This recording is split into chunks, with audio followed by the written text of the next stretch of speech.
Alexander's legacy extended beyond his military conquests, and his reign marked a turning point in European and Asian history.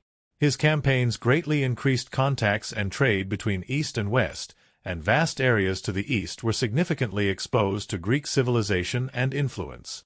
Some of the cities he founded became major cultural centers, many surviving into the 21st century. His chroniclers recorded valuable information about the areas through which he marched, while the Greeks themselves got a sense of belonging to a world beyond the Mediterranean. Alexander's most immediate legacy was the introduction of Macedonian rule to huge new swathes of Asia. At the time of his death, Alexander's empire covered some 5,200,000 square kilometers and was the largest state of its time. Many of these areas remained in Macedonian hands or under Greek influence for the next 200 to 300 years. The successor states that emerged were, at least initially, dominant forces, and these 300 years are often referred to as the Hellenistic period. The eastern borders of Alexander's empire began to collapse even during his lifetime. However, the power vacuum he left in the northwest of the Indian subcontinent directly gave rise to one of the most powerful Indian dynasties in history, the Maurya Empire. Taking advantage of this power vacuum, Chandragupta Maurya, of relatively humble origin, took control of the Punjab, and with that power base proceeded to conquer the Nanda Empire. Over the course of his conquests, Alexander founded many cities that bore his name, most of them east of the Tigris.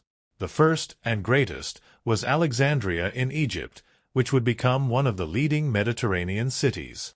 The city's locations reflected trade routes as well as defensive positions. At first, the cities must have been inhospitable, little more than defensive garrisons. Following Alexander's death, many Greeks who had settled there tried to return to Greece.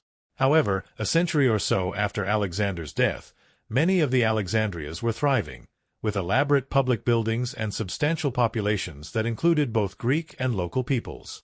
In 334 BC, Alexander the Great donated funds for the completion of the new temple of Athena Polias in Priene, in modern-day western Turkey.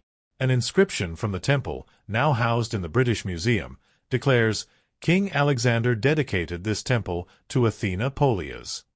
This inscription is one of the few independent archaeological discoveries confirming an episode from Alexander's life. The temple was designed by Pythios, one of the architects of the mausoleum at Halicarnassus. Hellenization was coined by the German historian Johann Gustav Droysen to denote the spread of Greek language, culture, and population into the former Persian Empire after Alexander's conquest. This process can be seen in such great Hellenistic cities as Alexandria, Antioch, and Seleucia. Alexander sought to insert Greek elements into Persian culture and to hybridize Greek and Persian culture, homogenizing the populations of Asia and Europe. Although his successors explicitly rejected such policies, Hellenization occurred throughout the region, accompanied by a distinct and opposite Orientalization of the successor states. The core of the Hellenistic culture promulgated by the conquests was essentially Athenian. The close association of men from across Greece in Alexander's army directly led to the emergence of the largely Attic-based Koine, or common Greek dialect.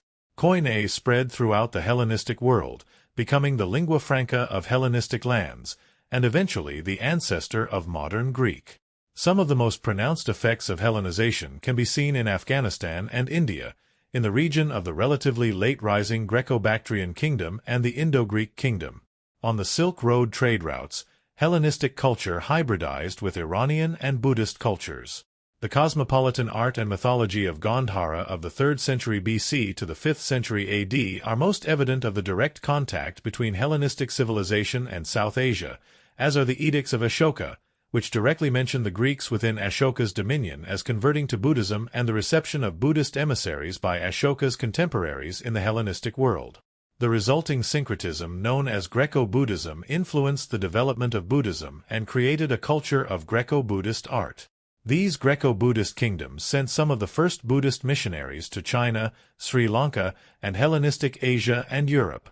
Some of the first and most influential figurative portrayals of the Buddha appeared at this time, perhaps modeled on Greek statues of Apollo in the Greco-Buddhist style. Alexander and his exploits were admired by many Romans, especially generals, who wanted to associate themselves with his achievements. Polybius began his histories by reminding Romans of Alexander's achievements, and thereafter Roman leaders saw him as a role model.